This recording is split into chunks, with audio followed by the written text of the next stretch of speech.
Hello and welcome. Today we would like to talk about suffering. So what is suffering? The ontology of suffering. What and how is suffering? First, I would like to talk about the dictionary entry on the definition of suffering. So suffering can be seen as to bear or carry under, to endure, to undergo hardship, to suffer pain, and in Chinese and Japanese, the character for suffering has etymological roots in the meaning of bitter. So bitter food, bitter plants, something that is bitter. I think those already establish a little bit what suffering is, but I would like to go further into thoughts that I've gathered from own meditation, contemplation, as well as from various essays and things that people say and have written and talked about. One thing is that suffering and pain are sort of synonyms sometimes for people to describe the same concept. However, many people would say that suffering is not pain, but is a voluntary addition to pain. So for example, if we catch a virus, if we get sick, we are in pain from that virus, but to suffer from the virus is something else than to be in simple pain about it. So it adds a new dimension to the torment that we go through, which is meant to be suffering. We can also say that suffering may be the conscious awareness of pain and conflicts in ourselves. So when we suffer, we become aware of something that is not right in ourselves, whether it is physical or psychological. In Buddhist philosophy, suffering, translated as dukkha, is explained in various means and manifold way. So suffering exists due to desire or tanha, stemming from clinging to life and to its existence. Various things in life and objects that are transient. In Buddhist philosophy, there are three types of suffering, with many others underneath those. So first there is dukkha dukkha, suffering of suffering. It is described as physical and mental sufferings of the four rivers. So that is birth, aging, illness, and dying.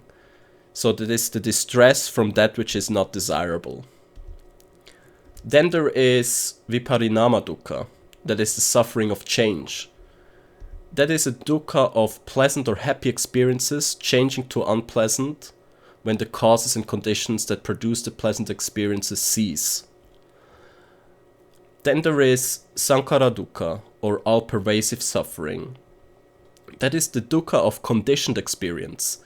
It includes a basic unsatisfactoriness pervading all existence, all forms of life, because all forms of life are changing, impermanent, and without any inner core or substance. Then there is the realization that birth, or jati, is dukkha, is suffering. Aging, jaramarana, is dukkha. Illness is dukkha. And death is dukkha. So those are the four great sufferings in life that all of us most likely go through. Illness being something that not everyone has to go through, but is a fundamental part of suffering for us. Sorrow, lamentation, pain, grief, and despair are dukkha. Association with the unbeloved is dukkha, and separation from the loved is dukkha. So, when we are in the presence of something or someone who is not good for us, that is suffering. When we are outside of the presence of something that is important to us, that is dukkha and suffering. Not getting what is wanted is dukkha. suffering. So if we desire, for example, food and we cannot have food, that is suffering. And then we say that the 5 skandha are dukkha. So those are translated as clinging aggregates. So these 5 skandha are form or material image, sensations or feelings, perceptions, mental activity, and consciousness.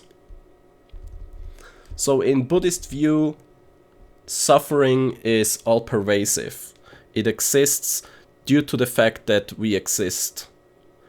And it is something that cannot be separated from human existence outside of maybe nirvana and moksha. Then we can also say that avoidance, suppression, and struggle against urges is suffering.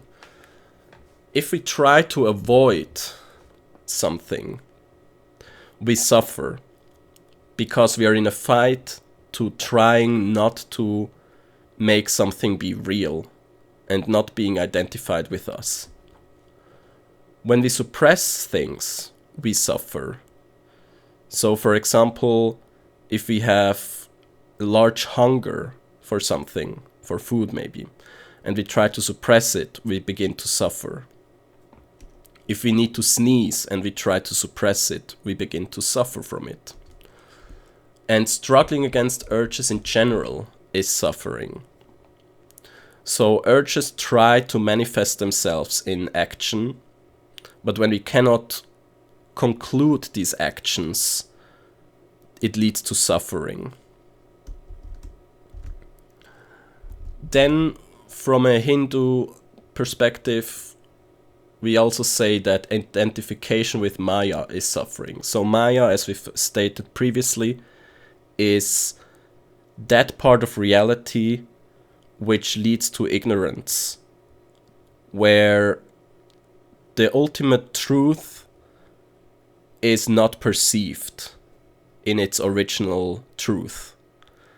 So we live in a world of Maya all the time. There is the famous parable or the example of the snake as the rope, or the rope as the snake rather, where you can imagine walking down a road and you think you see a snake at the side of the road and you get anxious, you get afraid, you get frightened, and you try to outrun it. But as you look back, you realize that the snake is not moving. So you go back, look at it closely, and realize that it was a rope all this time. So that fundamental reality or aspect of reality, Maya, leads to suffering when we identify with this. Ignorance and avidya, avidya being a Hindu and Buddhist term for non-seeing and not knowing, so ignorance, often translated as, leads to this suffering. Misunderstanding the nature of reality leads to suffering, because we identify with things that are not true or that bring about confusion to ourselves and to our soul. Suffering in this sense is also not just a mere absence of knowledge, but a type of ignorance that differs from absence of knowledge. And when we have a avidya of the self, when we have an ignorance about the self,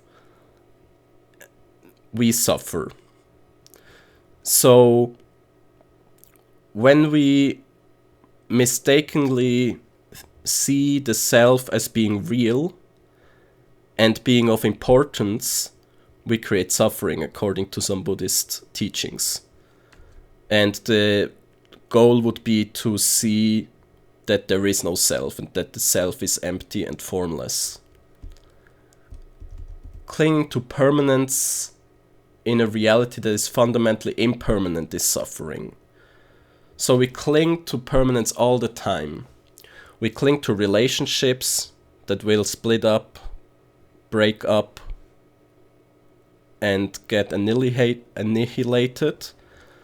We cling to our bodies that will slowly age, get ill, and decay.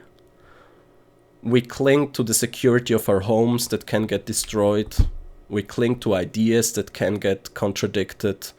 We cling to things that are ultimately impermanent, transient, and temporary.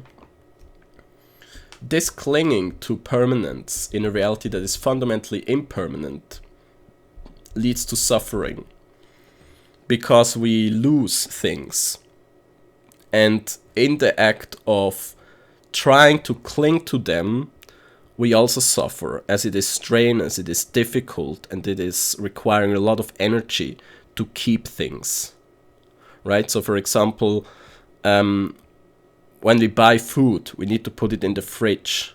And that in itself is already an action that can be seen as a minor type of suffering.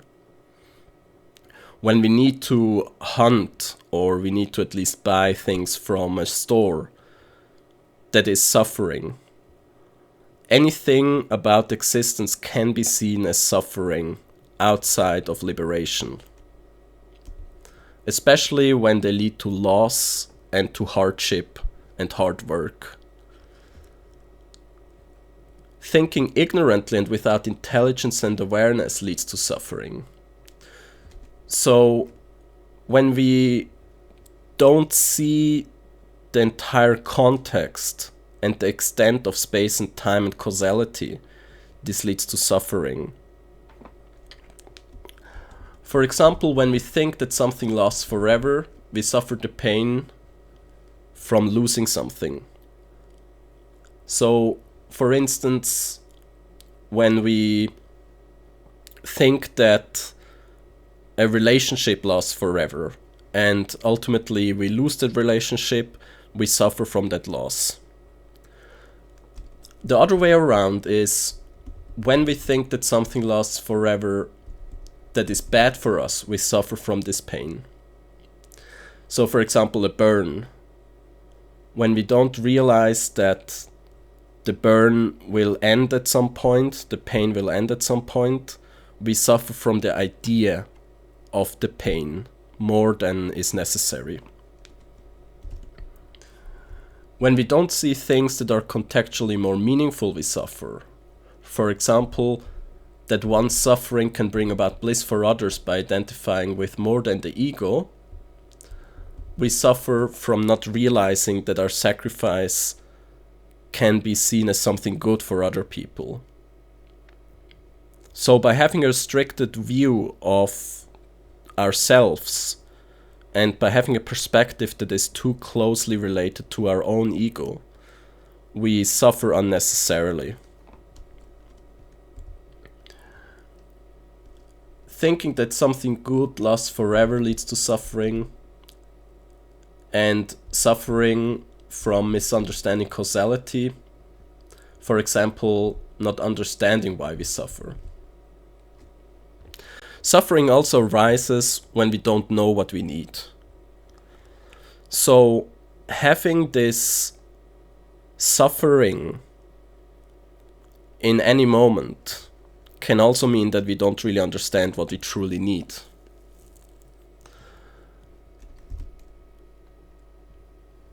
When we don't do things with meaning, it is suffering.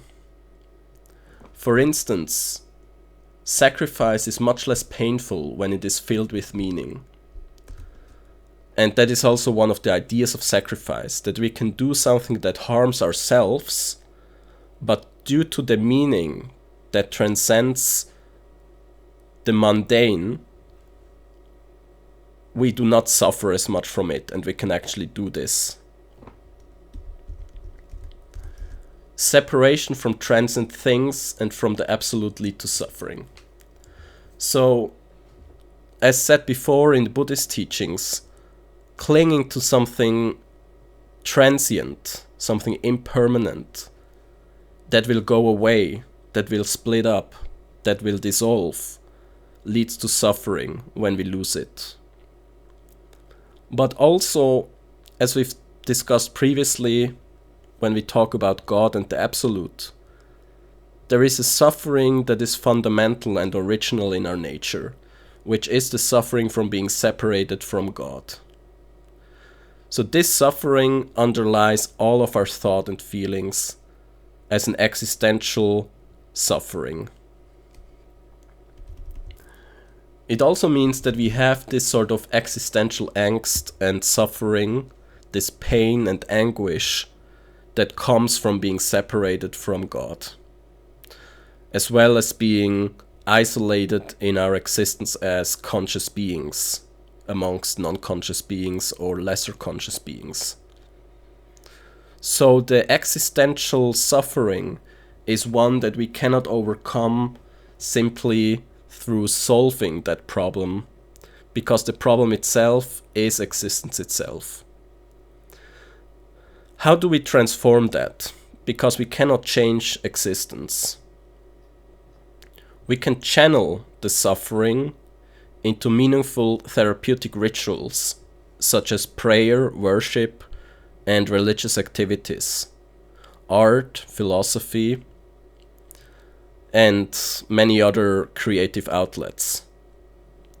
So, in that, it is important to see how we then deal with that suffering, which we're not going to go into now, but just to show that there are sufferings that have its cause be able to be changed, and other sufferings' cause cannot be changed, such as existence itself. Now, for some people, they would say that existence itself can be changed through suicide, which I will not go into, but which sounds like a pretty depressing idea to suggest that that is a solution. There is also a certain suffering in the existential uncertainty about things. So that there is, epistemologically speaking, no thing that we can really know means that there is intrinsic suffering in us all the time. How do we even know anything? I will not go into epistemology now, but I just want to point this out, that even if we think we know something, it is something that can easily be falsified, relativized, and that can change. So anything we think we know has no stable grounds for being. Even scientific observations can be subject to change.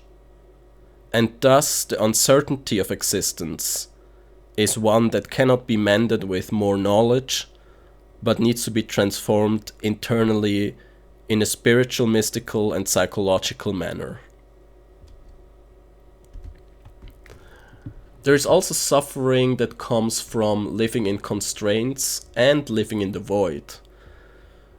A suffering from living in constraints is one where we are bound to things, therefore we do not have liberty. For example, we are citizens of a state and we belong to that state. Therefore, we do not have the liberties, and that creates a suffering. It creates suffering because in our expanse, in our inner expanse, we are limited and we cannot fully be ourselves. So there is a part of our being that is restricted, that is handicapped, and that cannot really unfold itself. But the opposite is equally true. Living in the void is also suffering. If we do not have a state, if we do not have friends, we also suffer from the lack of the other, from the lack of that which reflects upon us, where we can see ourselves in, and where we can engage in meaningful relationships with. So that is a very difficult and delicate balance that has to be struck, where we constantly wander between freedom and meaning in relationships, where as soon as a relationship gets too strongly developed, it can lead to restriction of liberty, therefore to suffering. But the moment that the relationship has not enough structure, it can lead to suffering because we do not have enough social context anymore. Another thing that I found interesting is when thinking about, for example, depression. What does this tell us? And I'm not talking about expertise on psychology here, but about intuition that has come from many other places and which have to be reflected more through experts, but which I think still hold true to a large degree. Namely, that suffering is a mismatch in creative forces that are in conflict. So, when we have our mental energies trying to accomplish something, and that accomplishment is not realized, is not possible, and is hindered, that creates a suffering. And in some cases, if this keeps up continually, it can lead to a depression. An example is an artist who doesn't know what to create. An artist who is constantly hindered in their artistic expression. They will also at some point lose hope that they can even create anything. And they will have a wrong perception on their own artwork. Or hunger when we don't know what to eat or how to eat leads to this suffering as well. The positive part about this, or the optimistic, is that this suffering comes because there are forces that aim towards good and which are not realized. So these forces, when understood correctly and when transformed and let free, can liberate ourselves as well as achieve many other things for us that that make us undergo in a very strong transformation. Hope is also essential in suffering. Strength is also found in this suffering and is fundamental to suffering itself, in that suffering means that there is a strength that we have to go forward. Otherwise there would be no suffering but just a giving up. So by suffering, we show ourselves that we have strength and that we have hope to do something.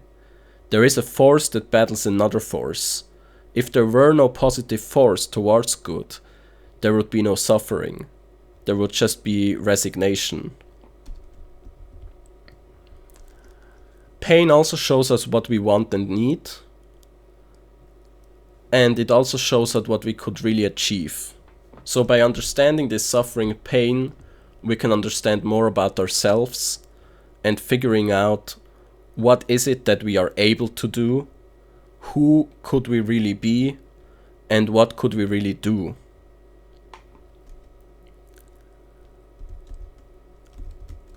There is also this idea and theory that I've laid out previously in another and in a former episode, which is about that the universe is fundamentally consisting of a tension between forces. This struggle is intrinsic to everything in the universe. So we may say, well, it may not be intrinsic to ideas. Ideas don't struggle against each other. And that is a very interesting point. But it is intrinsic to everything else that we observe in the physical universe. So maybe in the non-physical universe that is not the case as much, but in the physical universe we see a constant tension in everything. So things wander between trying to become a synthetic oneness, a thing, and between trying to split apart. Now we can ask ourselves if the splitting apart part is a part that has to do with volition or whether it is the absence of volition. But for the sake of this essay, we will just talk about them as equal opposing forces that are intrinsic and that everything wants, in a sense, to strive towards. So we have, for example, as explained a few minutes ago, a relationship that is too confining makes us want to break out of that. So if there is a state with citizens and the state is too controlling, we will want to break out of this. Children in adolescence will want to break out of their parental household, right? And they will want to develop themselves and flourish. But at the same time, so that is the force of the analysis, where things fall apart, they dissolve, and they destroy. But this destruction leads to the basis for growth, because there is no growth where there is too much existence already. Nothing can grow out of, for example, if we have a bunch of atoms already fused together into a molecule, they cannot create another molecule. It will just stick together as that and remain like it. So there has to be an opposing force that breaks apart this molecule again into atoms or into submolecules, which then can transform into new molecules again. Only through that can there be growth and expansion of existence, variety. But the other force is that of synthesizing, of fusing, of getting togetherness into place. That force is one where the many smaller things want to be part of a larger thing. So where multiple people will want to become citizens and be part of a state where they are belonging to the same entity. And these opposing forces are constantly in tension with one another, and it's a constant struggle between them, back and forth. And that is also the beauty of our universe, that we don't have a simple answer for anything. We don't have a simple answer for saying that everything strives towards union, because that doesn't seem to be the case. Things also want to fall apart. Otherwise we wouldn't leave a group. Otherwise we wouldn't want to get out of a nation. Or otherwise we wouldn't want to break down, for example, bread. When we eat bread, we break it down into smaller pieces. So it is intrinsic that things fall apart. And it is also one of the fundamental realities about the universe and existence, that things always fall apart.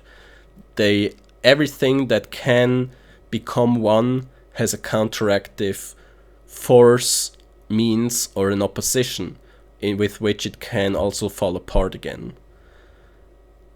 And it is also found in Buddhist teachings that reality is fundamentally transient, and everything that exists will also cease to exist. So in this struggle between opposing forces, we have suffering. It is suffering to have to move towards one thing or the other. It is suffering and hardship trying to be part of something bigger, but it is also suffering and hardship to get out of that again. So some people, they want to leave a family, they want to leave a group, they want to leave a nation, but they cannot. They want to establish their freedom and liberty. And it is difficult, and it causes a lot of hardship and can be considered suffering.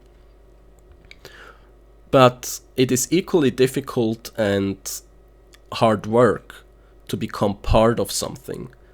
People trying to enroll at university, people trying to be part of a group, people trying to form families. It's also very difficult and causes suffering.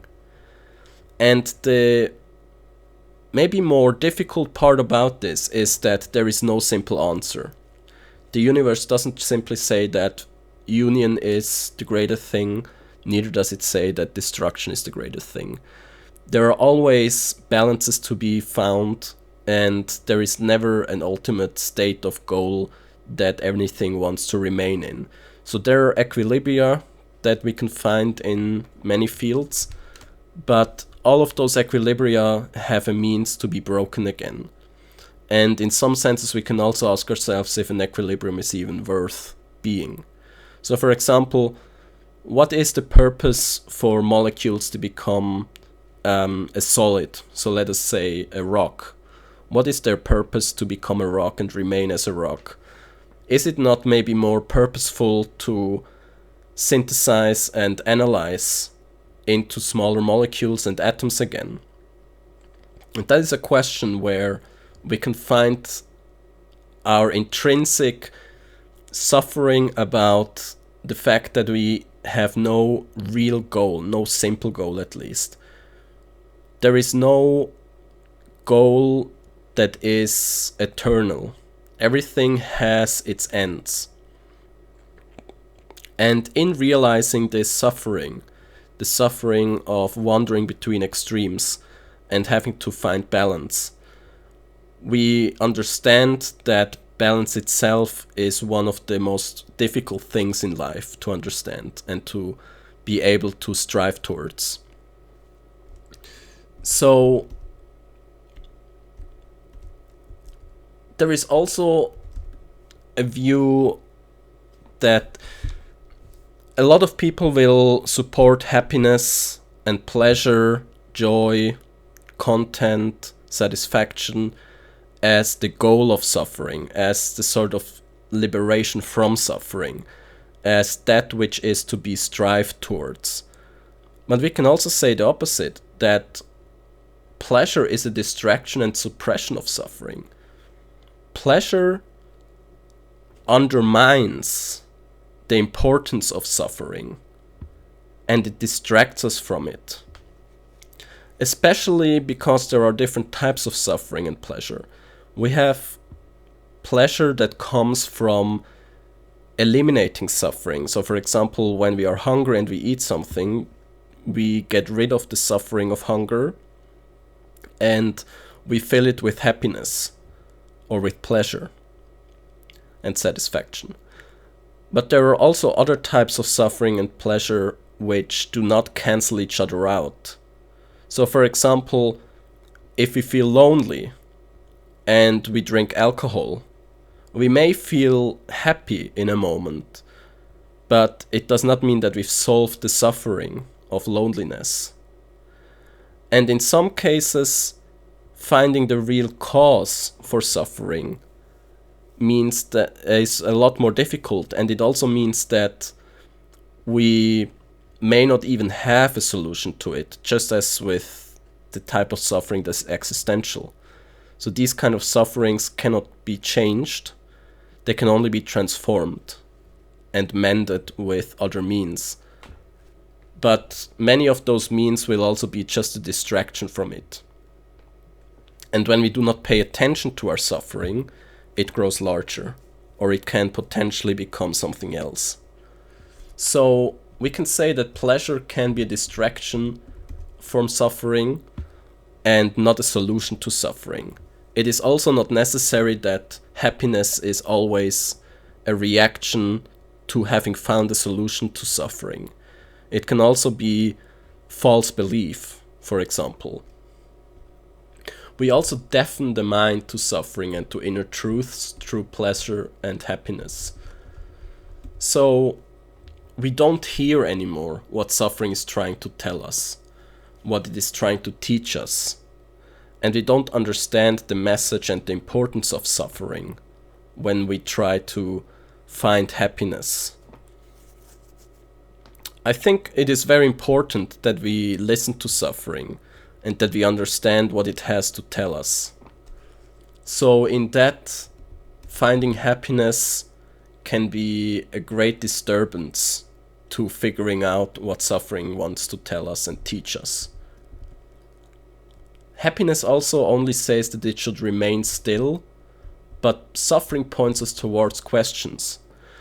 So happiness is sort of an equilibrium state, where things simply remain, kind of like atoms synthesizing into a molecule. At that point, when the molecule is stable, it remains until something disrupts this stability.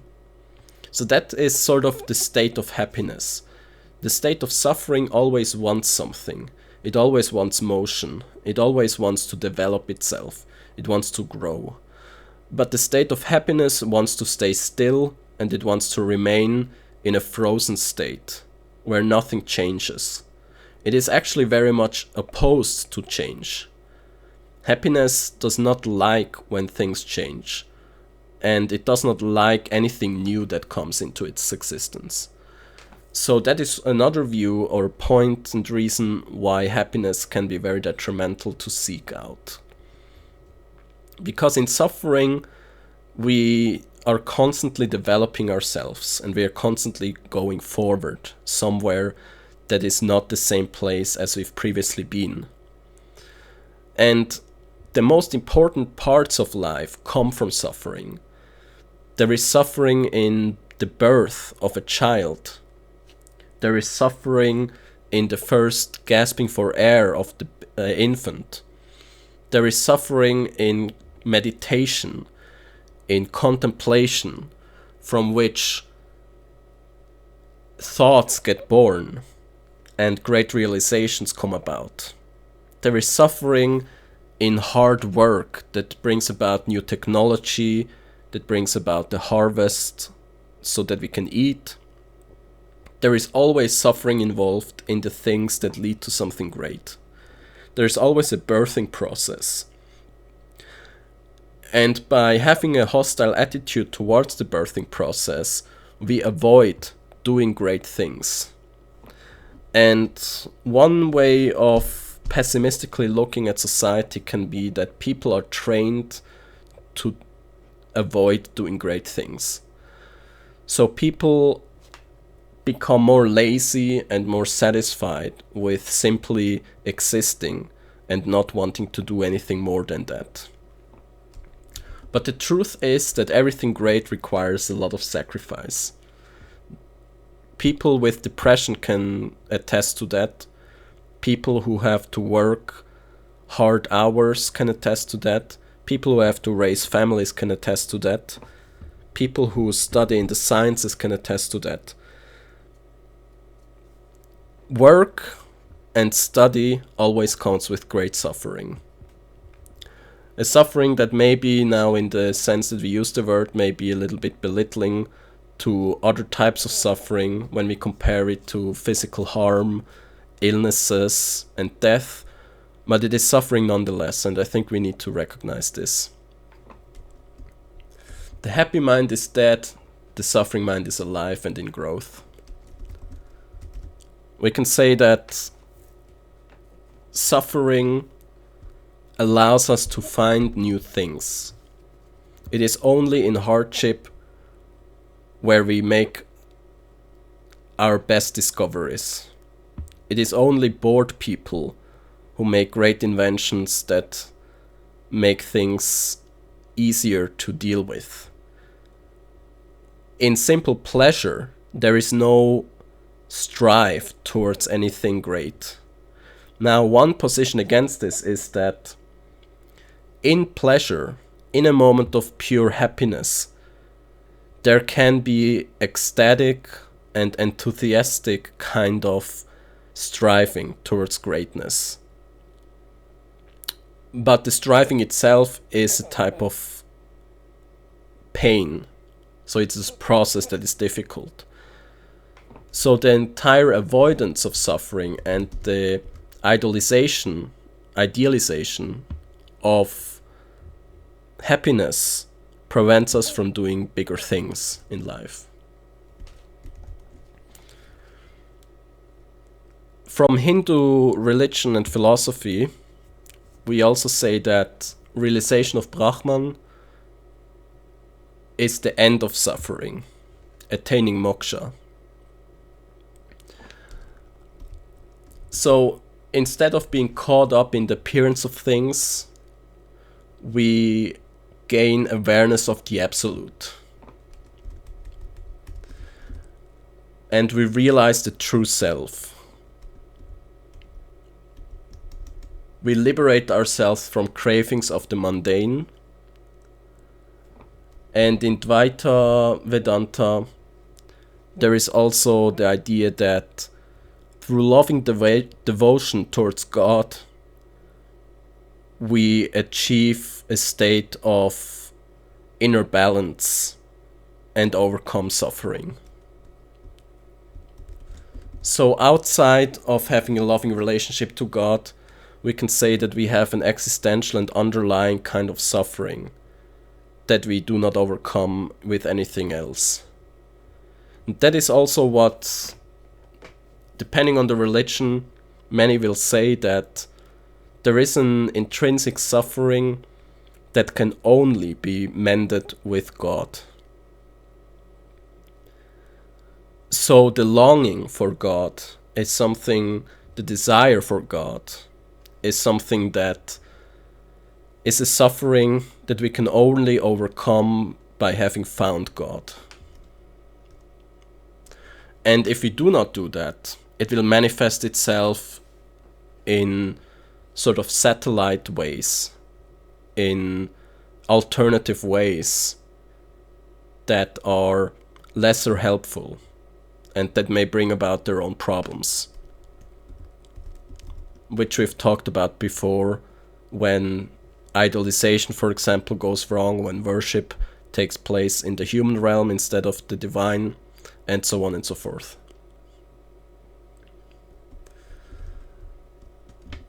To realize that the universe is a mirror image of God is to overcome ignorance. And to practice samadhi, so deep concentration, to overcome this ignorance and avidya.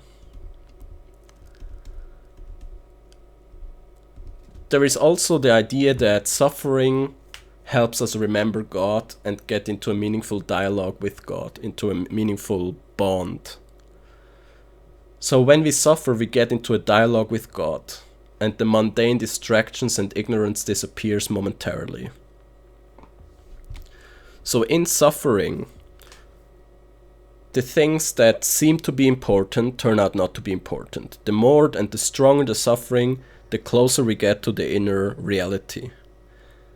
So many people will understand this when we bring about examples from their lives. For example, when we are feeling well, we don't realize what's important. And we can lead a very irresponsible life. When we get sick, we realize that having status, having money, having things that make us otherwise happy, such as maybe movies, games and sports, clothes, a car or anything like that, are not important, and we would gladly turn those in, exchange them, and change them for having health again. And we see that other things are important, such as having family and friends around us when we're sick, such as having belief in something good in the world, such as maybe having a comfortable bed to rest on, to recover from our illness, having good food, not having exquisite food or anything special like fine cuisine, not having anything like soda or wine or any special kind of, or coffee or tea. Well, tea maybe is pretty useful when we're sick, but more the things that actually nourish us. So water, maybe herbal teas, and having hearty but also well-balanced food with a lot of vitamins and vegetables and so on. So, and the stronger this illness gets, the closer we come to the point of not really having hope whether we recover or not. And at that point, we ask ourselves even stronger this question of what is important. And for many people, this leads to the questions of the divine and the supernatural, of sort of transcendental qualities about life. Some of them will then say that God or a religion has helped them. Others will say that they found another type of meaning. But it is the highly spiritual aspect of ourselves that is often that which will be most important then. And that includes family and friends. So family and friends can be seen as a very spiritual kind of experience, and a mystical in some sense even. Having this union with the other is something that speaks deeply to our psyche and to our soul. So God can be found in family and friends as well, in a loved one, in our children, in our parents, in our siblings, in our friends. And it would not undermine the importance of God if people who are atheists would find meaning in their family, since they can also serve as a sort of avatar for God. Avatar being a bodily incarnation of something divine. And in that moment, we can hear better these sort of bonds that we have to the divine. And it can make us remember, realize, and understand the importance of prayer, of worship, of practicing the divine arts, or sacred arts rather, and of fostering, establishing, and developing meaningful relationships in life. One of which is the relationship to God, or the universe, or whatever people want to call it. In suffering, we hear reality, and we are in a process that is meaningful. So the process of suffering can be seen as something meaningful, as it strives to achieve balance again, equilibrium, and health. That is not to say that they should seek out suffering, but it is to say that in suffering there is meaning, and there is beauty. Because the internal forces in us know exactly what they need to get out of suffering. It is just whether we realize it or not, and whether we have the understanding to know what we need. But these internal forces can remind us again of the beauty of ourselves, that we have all of these things that we need to be able to get out of almost all kind of suffering. And even suffering such as death is something that can be overcome psychologically.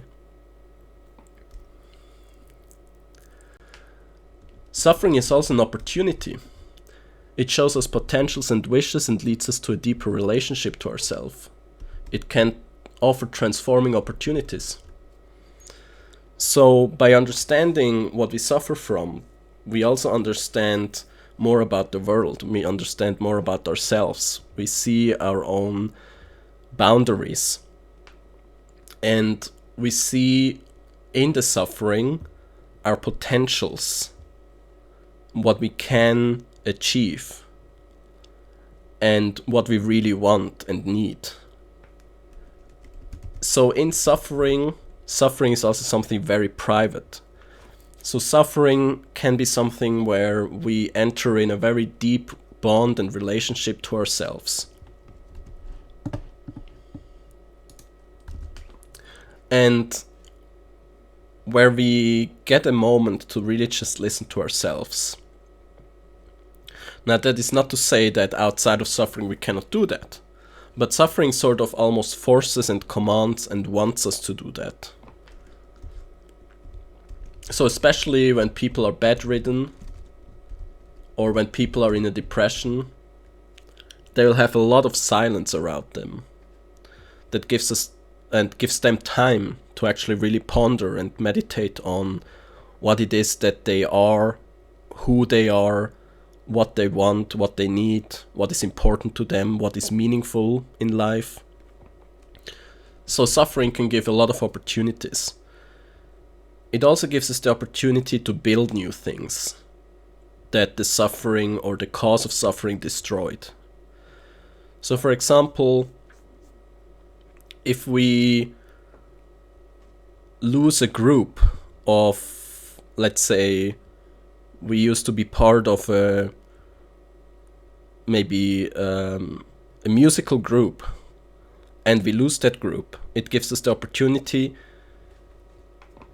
to transform this emptiness and this void that we have, this absence of something, to create new groups, to find new friends, to have a new hobby maybe, or to use the same hobby in a new social environment. Striving also comes from tension and not from an equilibrium. So, as said before, it is because we have this fundamental tension in us, this wandering between opposites, between extremes, trying to find balance, find a balance, that we strive toward things. And it is very meaningful. In that, we actually unfold ourselves and find out about our outlying boundaries. We figure out what we can do and what we are born to do. In simply being content and happy, that is much more difficult. There is a lot of strong discipline and sternness needed for us to do something when we're happy. We can see many happy people who never do anything great in their lives because they're happy, because they have no need to do anything great. But we can also see many people who undergo a lot of suffering, who accomplish great things because of their suffering, because the suffering provoked them to do something.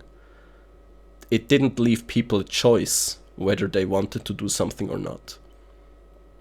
And it showed them what they can accomplish. So, and only in suffering do we find meaning, when bliss leads to intellectual poverty and lameness of the mind.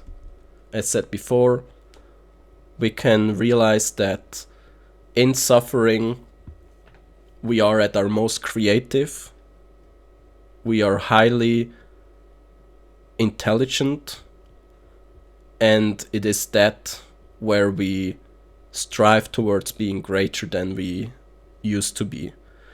Because also in every little bit of suffering we grow. And it's not to be meant in the sort of popular sense that, you know, whatever you suffer from makes you greater and so on.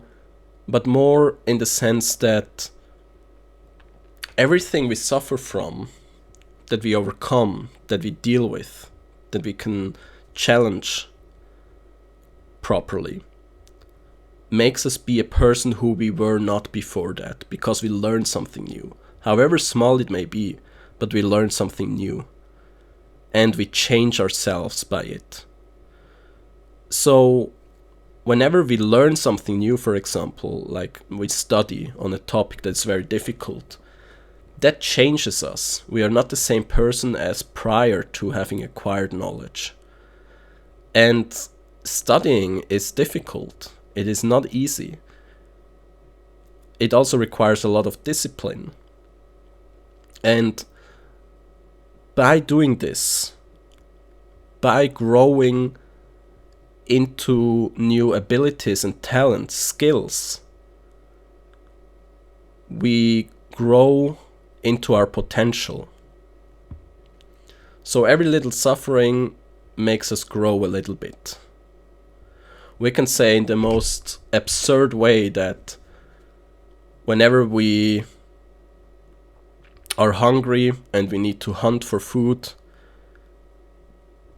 that hunting trains our bodies, it trains our minds, it makes us better at hunting, and therefore even that is already growth that we experience and that we have.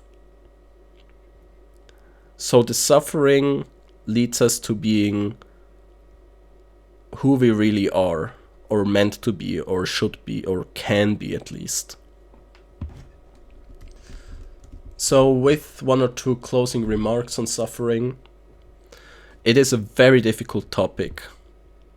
And when we search about what is suffering and the definition of suffering and other teachings about suffering, I find that it usually doesn't really go too far into ontology. and it relatively quickly stays at a more mundane level. So some of the most profound teachings that I've come across have always been in Buddhism. I think Buddhism really shows a lot about its relationship to the human mind and to experiences of the mundane world. Yet it still has this very advanced philosophical quality to it as well. I would encourage people to ponder about this themselves, to share it, to give feedback and criticism to this essay,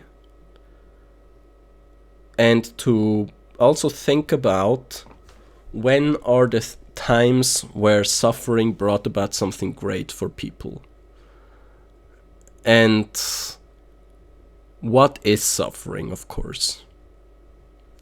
So with that, I would like to conclude, and I thank you.